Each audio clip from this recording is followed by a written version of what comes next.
Hello दोस्तों, प्रणाम। Sheela Tiwari official पे अपना आज की गाँव जाते ही तो आपको अच्छा लगे तो लाइक करना, कमेंट करना, शेयर करना। मोबाइल बिना मनवा न लगई राजा, मोबाइल बिना मनवा न लगई राजा। सास बिना लागई, ससुर बिना लागई, सास बिना लागई, ससुर बिना लागई, देवर बिना मनवा न लगई राजा, देवर बिना मनवा न लगई राजा। मोबाइल बिना मनवा न लगई राजा, मोबाइल बिना मनवा न लगई राजा।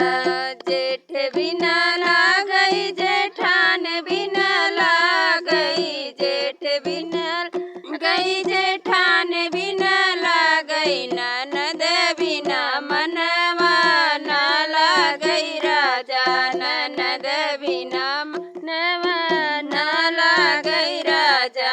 मोबाइल बिना मनवा न लगई राजा।